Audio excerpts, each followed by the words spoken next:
Good morning, Morai v'Rabotai, Bruchim Habayim.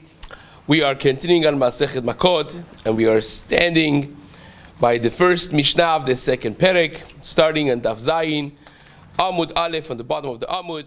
Today's Amud is being learned, L'schut Refuah Shelema of Rachel Simcha Bat Nahid, that should have a full recovery, Refuah Shelema of Sarah Bat Minam, and Binyamin Eliezer HaKohen Ben Malka, for the schut of Zivug Nae, for Gilad Ben Mordechai, Ariel, and a healthy delivery for Talia Bat Rivka, and Hatzlacha of Avraham Raphael.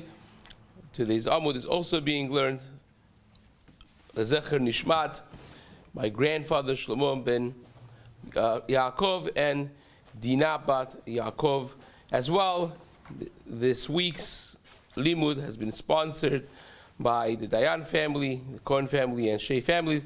Should be a zchut, hatzlacha for them. Amen.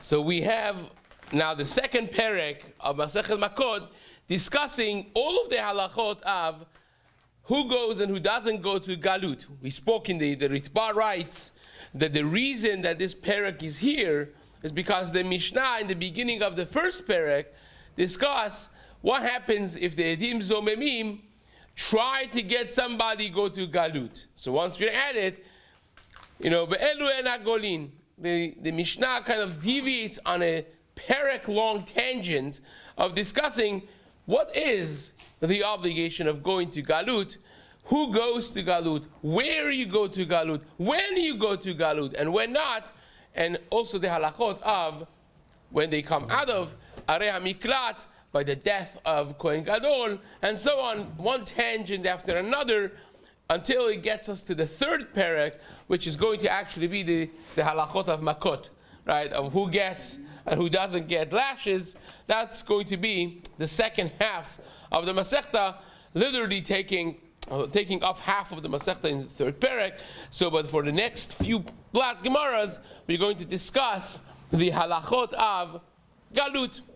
We have, of course, give me a chumash. We have, of course, the general rule of thumb that a person that accidentally kills somebody goes to Galut. If someone deliberately kills someone, of course, he doesn't. He will get the death penalty if you could prove it, that this was a malicious, planned murder. But if you have someone that accidentally killed somebody, and he was not out of animosity, was not out of and murder, homicide, it will go. Now, of course, we have Karov lemezid. Someone was negligent, or if someone was less than even shogeg, what the halacha is going to be. We're going to discuss all of those in actually this perek. Many of them is going to be discussed in this very Mishnah right over here. But nevertheless, an accidental kill, it will be chayav galut. Now, in Sefer Bamidbar, actually we're going to have a parasha discussing this at length. And I'm just going to read you a number of psukim. Once you go to Eretz Canaan, V'shalosh ha'arim titenu be'eretz Canaan, arei miklat tiyena, it's going to be cities of refuge, livnei Yisrael v'rager v'ratoshav betocham, for Jews, for gerim, for toshavim, tiyena shesh ha'arim ha'ele lemiklat, these 6 ones, 3 ever hayarden, 3 in Eretz Yisrael, is going to be lanus shama kol makeh nefesh bishkaga, anyone that kills bishkaga. So that already the pasuk told me that when you kill b'shogeg, you're going to go to Arei Miklat. Now you have a number of psukim discussing things that about 20 maybe different pointers that are, will raise your eyebrows as questions, and the Gemara is going to actually discuss and darshin every single one of those items. If you kill him with a kli barzel, a metal item, rotzeachu, mot yumata rotzeach. If you kill him with a stone, Rotzeach hu mot yumat rotzeach, or bikli etz yad, if it's with a wooden vessel, asher yamut po, something that actually has within its thickness and power to kill, you hit him, v'yamut rotzeachu, again he's a murderer, mot yumat rotzeach, those are not included in the parsha of going to Arei Miklat, going to Galut.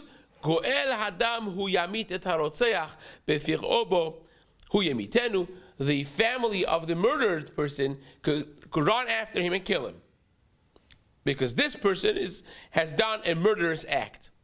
Now it says ve'im besin'ah yedafenu o ishlich alav b'stia v'yamut. If with out of hatred he pushed him or threw something on him and he dies, or be'evaikahu, or out of anger, out of it was something that was premeditated, and he kills him. Vayamot mot yumat hamakeh rotzeachu. Goel Adam yamit et harotzeach befigo bo. If you have the family, the Goel Adam could kill this person.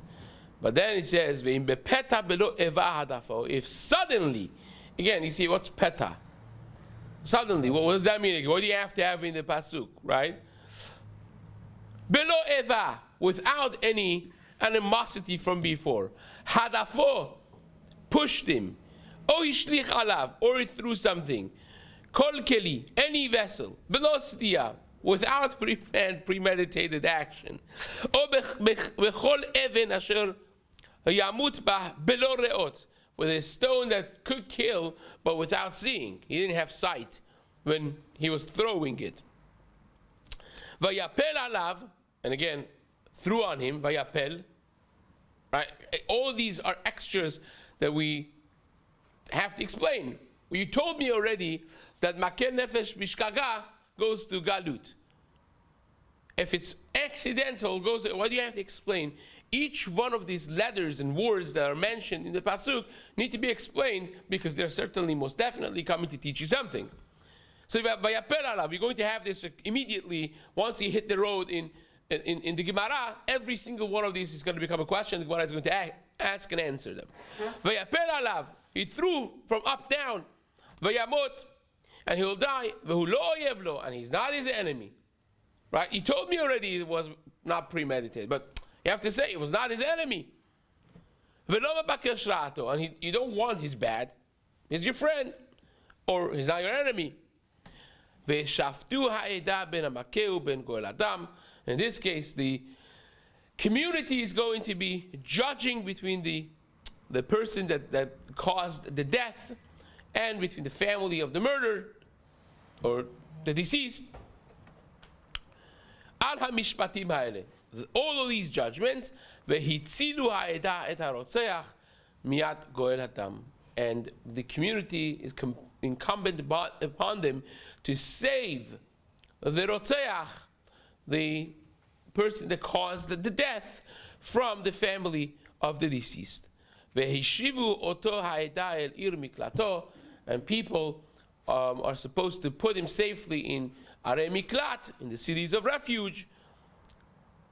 Asher nas shama, that he has already ran there. In other words, he runs right away when the death happens. He drops anything and everything in his hand and he just runs. Because if the Goel Adam catches him before he is in Arei Miklat, he could kill him. Even if he was Bishuk, because nobody knows what happened. Just so you have just a dead person. That's all it is. But he runs, and then the Bedin take him out of Arei Miklat to stand trial. And when it is proven that he was not planning this, it was in one of the methods that the Mishnah is going to discuss that deserves to go to Arei Miklat, then they escort him back to Arei Miklat, and he stays there.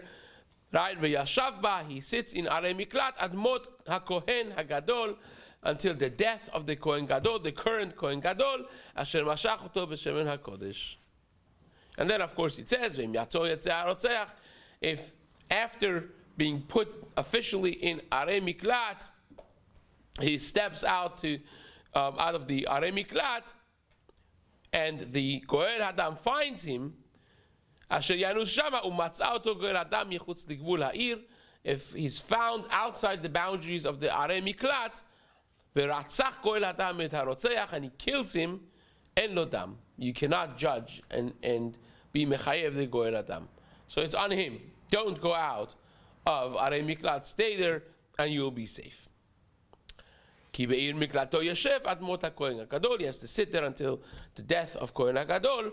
Ve'achar mot Kohen HaGadol yashuv harotzeach el eretz achuzato. Then he could go back safely to his home, and nobody could touch him. Fine. So that's basically the gist of the 10 or 15 psukim that we have over here, discussing the Arei Miklat and when not a person goes there. Now let's begin the Mishnah. That's a needed preface, hakdama, to all the things that you're going to see. Every line is going to be another one of these languages that the Gemara needs to explain.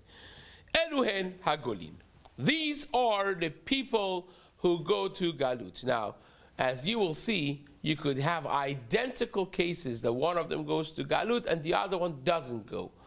For instance, back in the day, they didn't have rooftops like we have them. The rooftops were flat. So how do you deal with leakage of rain? If you have, a flat roof and you don't have a drain system, then the water is going to stay there and eventually it's going to do its damage. So what they used to do was they would cement the roof in a small slant. After having a flat roof, they would put clay in a very small slant. They would make it, roll it smooth, and this way the raindrops would kind of like go down from one side. Nothing would stay on top of the roof. Now, how do you do that? They would put the clay, the mud, whatever it is that they had to flatten out, and they had a roller type of vessel, a heavy piece of smooth wood that would be attached to a handle, and they would stand on top, right, pushing rolling the mud smooth and pulling it back, pushing it down, pulling it back, smoothing the surface of the slant until it was completely smooth and ready. So that's how they used to do it.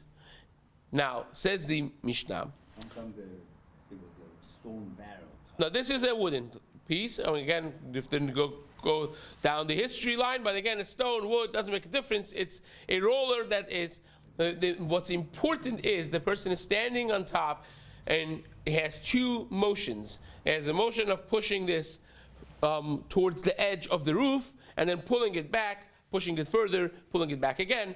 And the reason is, as you will see, if he's pushing it down, and it just skips his hand and falls and kills, and then is one halacha. If he's in the pulling motion, and then it breaks or it skips his hand and falls down, it's completely a different halacha. That's why we need to explain what this action was. So says the Mishnah. Eluhen hagolin. Hahoreg nefesh bishkaga. If a person accidentally kills somebody, it will go to galut. If he's doing this, rolling on top of the ma'agela, on top of the roof with this vessel that we just mentioned, this tool that we mentioned, and he falls on him, it falls on the person, the passerby, and he kills him. Or you are lowering a barrel of anything, right? So you have it tied to a rope, you're letting it down little by little, and the rope skips your hand, and the barrel falls on someone's head and kills him down there.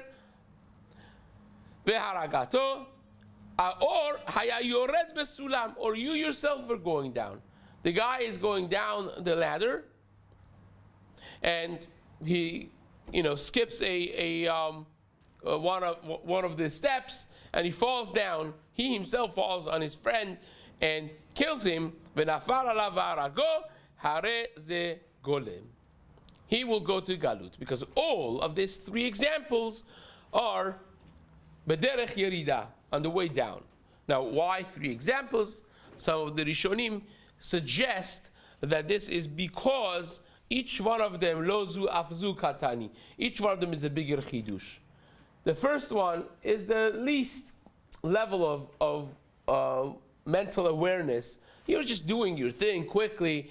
It's if the wood falls down, you don't really care. Nothing's going to happen to the tool. Right? You just have to go through the tircha of going down and getting it back up. It's not a lot is at stake. So you may be a little negligent in how you, with one hand, kind of like, push this, pull this, and that negligence could be considered something bad. But when you're lowering a barrel, you're using both hands. You don't want the barrel to fall down because you'll lose your content. So that way, and your barrel. So you're very much more careful when you're lowering a barrel of wine or anything that's inside than when you're pushing down the magelah. So maybe I would say, well, in this case, you should not be chayav because you were not still chayav. And when a person himself is going down the ladder, I mean that's your life is at stake over here. Your utmost carefulness. You're really mindful of how you're going down, and still you will be chayav galut. That's not considered karov leonis. That's not considered something that would save you from galut, as we will see. Some cases will. So this is a chidush on top of a chidush on top of a chidush. Lozu, not only this is going to galut, but the next one goes to galut, and even if you're yourself coming down, also you will become chayav galut. Now, the contrast of that, says the Mishnah, is avalim haya moshech b'magela. You are pulling motion of this magela. You're smoothing the slant of the roof with the clay, and you're pulling this heavy magala towards you, and then he skips and falls. V'nafla alav v'aragato, falls on someone and kills him. Then you are patur. You do not go to galut. Hayat dole bechavit. You're pulling up the barrel to the top of the roof. V'nifsak hachevel, and the rope snapped, and the chabit falls on someone and kills him. V'nafla alav v'aragato. Then you are also not going to go to galut. Haya ole besulam. If you yourself are going up the ladder, not down the ladder, v'nafal alav haragato, and you fell on your friend and he was killed, hareze enogole. Those three examples, you do not go to galut. Now, these are almost identical cases. Why don't you go to galut? Right? Says the Mishnah, Zaklal, this is the rule of the thumb. Kol shebederech yeridato gole, ve'shelo bederech yeridato eno gole.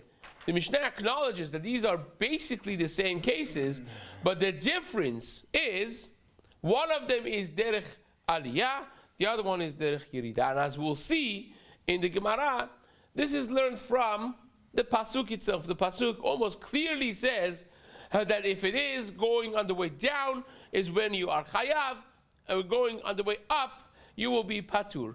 Now, of course, we could understand, and this is already discussed in the Rishonim, in the Ritba, and others, that derech yerida is more of a shogeg versus ones. The taking it up is more of ones, because when you're pulling something up or you're climbing up yourself, you're very careful. So if something snapped and it fell, that's not necessarily considered shogeg. That's one more level of not negligence, but exactly the opposite. It's one more level of innocence, because it's considered like almost you were forced. You had no way out of the situation, versus when it's on the way down and it skips your hand, that is, you could have been more careful. You could have been more careful perhaps. But on the way up, you are as careful as can be usually, and therefore, if it is, if something goes wrong and it falls and it kills, it will be considered more karov leonis than being shogeg, and that little bit makes the difference between going to galut and being off the hook from even going to galut. But again, at the end of the day, this is a gezrat katuv. You could try to give logics behind it, but what's learned in the Gemara is from a diuk in the pasuk itself. So therefore, it will be the way it is. So says the Gemara. Let's at least start the Gemara a little bit, and then perhaps we'll come back to some of these points again tomorrow. Says the Gemara, Menahani, how do you know this? How do you know that if you're going down or you're pulling something down, pushing something down, you will be going to Galut. And if you're pulling it up and climbing up yourself, you will be Patur. So says the Mishnah, says the Gemara. Amar Shmuel de Markra. Shmuel says this is learned from the Pasuk. We just learned it together in the Pasuk. That the Pasuk says, Vayapel ala vayamut. You drop it on him and he dies. That's the only, and again, as we mentioned before, all of these words in the Psukim are extras. You already told me, Makeh nefesh bishkaga, you already mentioned all of those to me. So why do you have to say, O bechol even asher yamut bah belo reot vayapel alav vayamut? What do you have to say vayapel alav? Just say, if you killed him, he ended up killing him b'shogeg with any vessel of stone, you go to Galut. Why do you have to say vayapel alav, which is completely superfluous, it's not needed in the Pasuk? So it says, Shmuel, that word vayapel, the verb vayapel alav, is coming to teach you ad sheyipol derech nefila. You are not chayav to Galut until it was derech nefila. It's a way of falling, which is from up, down. It's in the motion of going down that you're chayav, not the other way around. Rabbi, how would one say falling on an ascend? What would be the language? But no, vayapel, both of them are vayapel. You're saying good.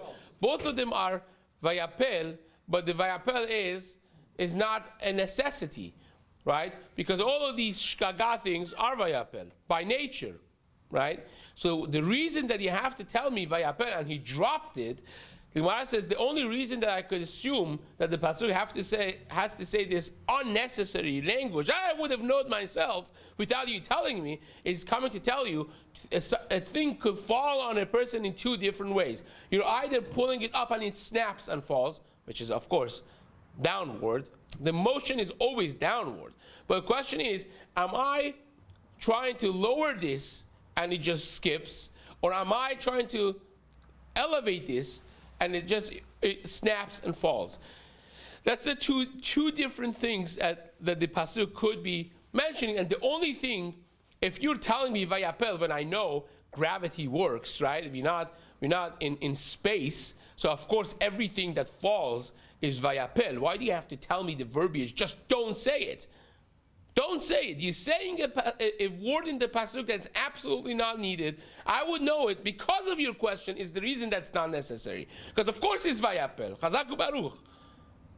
So Gemara says, yes, that's exactly coming to teach you that there is a level of, it's a surgical thing. There's a level of negligence in lowering something versus you're naturally much more careful when you're pulling something or you're going up there, and that's exactly what the pasuk is coming to mention. Vayapel is derech nefila, that you were doing a motion of nefila, you were doing a motion of lowering something versus trying to do exactly opposite of nefila.